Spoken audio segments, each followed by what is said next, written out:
Nasa linya po ngayon si Major Danilo Atienza, ang PDRRMO Head ng Southern Leyte. Major, good morning po sa inyo. Ted Filon here sa True FM and Signal TV. Good morning po, Sir Ted. Opo. Diyan po nag-landfall itong si Tino, ang first landfall. Kumusta po ngayon diyan ang inyong sitwasyon? Meron ho ba kayong pinsala ng naiulat? So far sa ngayon, sir, ongoing yung assessment natin.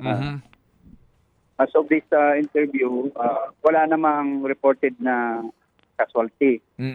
Pero mayroon tayong umabot na around 11,700 families na nag-evacuate sa mga identified na safe evacuation center sa buong probinsya ng Southern Leyte. Okay. Sa ngayon ho, kumusta ang panahon dyan muna? Actually, pa rin, pabukso-bukso pa rin yung hangin at saka ulan.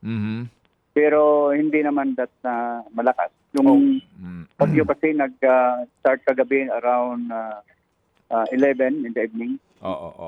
Mahina lang kasi yung mahina yung takbo niya. Mabagal yung takbo. Oo, tuminag siya, medyo tuminag mga alas 3 ng madaling araw. So this time, medyo pabugso-bugso pa rin yung hangin at saka ulan. Ongoing yung clearing operations natin. Opo. Kasi may mga kahoy at saka mga branches na napuputol. So kiniklear natin yung mga major thoroughfares for accessibility ng mga sasakyan. Opo. Major, Silago po ang sinasabing landfall, unang landfall nitong si Tino. Tabing dagat po ito, di ho ba? Wala bang storm surge po na naiulat doon? Yes, sir.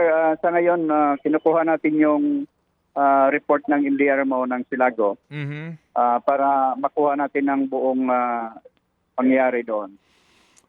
At makuha natin yung kung ano yung mga napinsala. So ongoing pa rin po ang natin ginagawa na damage and needs assessment. Opo. Sige, so wala pa kayong report but so far po ngayon diyan kumusta? Meron ba kayong kuryente?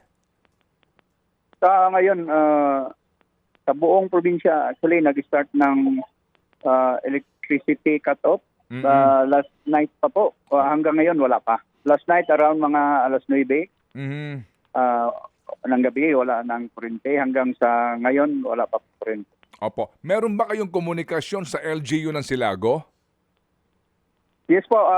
Kinukuha natin yung contact nila. Actually, ongoing naman yung contact. Nag-drop up pa rin sila ng report. Sige. Opo. But so far wala namang report ng casualty so far, no po. Opo. Wala naman po. And mayroon lang na-report ang LGU ng Pintuyan na hindi naman gaanong malaking pinsala. Minor damage ng municipal team. Opo. So far yun lang ang nakuha natin sa situation reports na sinasubmit ng mga MDRRMO dito sa probinsya. Nasaan ka ngayon, Major? As we speak now, asan po kayo? Nandiyan po ako sa Emergency Operations Center natin sa provincial capital ng nasa Maasin ang location niya. Pero nasa provincial capital po tayo. Opo, kaya nga nasa Maasin kayo ngayon. Yes po. Opo, diyan ba ito yung capital city ng Yes, we know. Opo. Sa Maasin ho ba binaha kayo diyan? Mayroon pong mga ibang lugar na binaha.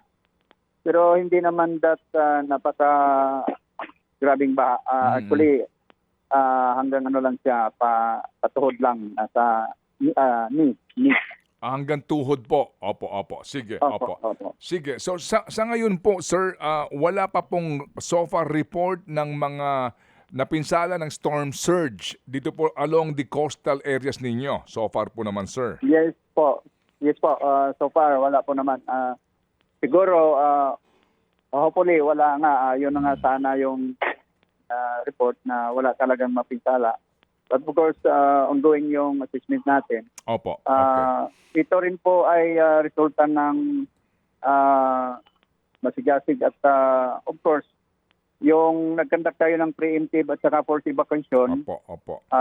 since noong Sunday saka kahapon na ilikas talaga natin yung mga tao na nakatira sa tabing dagat at Opo. saka sa mga tabing ilog.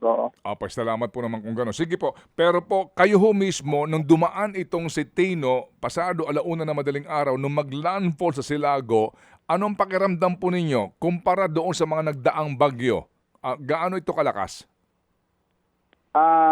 Ang pinaka-last na before sa Tino, pinaka-last na damaging typhoon dito sa amin, yung Typhoon Odette.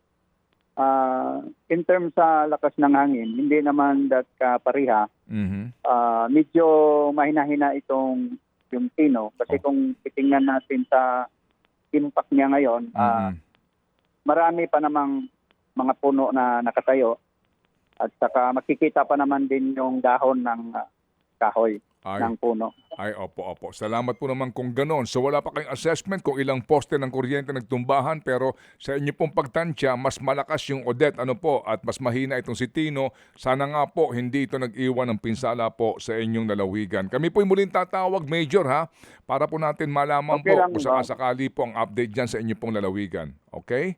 Opo. Okay lang po, Sir Ted. Opo, daghang salamat kanimo, sir. Thank you very much po. Okay. Opo, mga kapatid, brothers and sisters, saan ka pa? Dito na tayo sa totoo.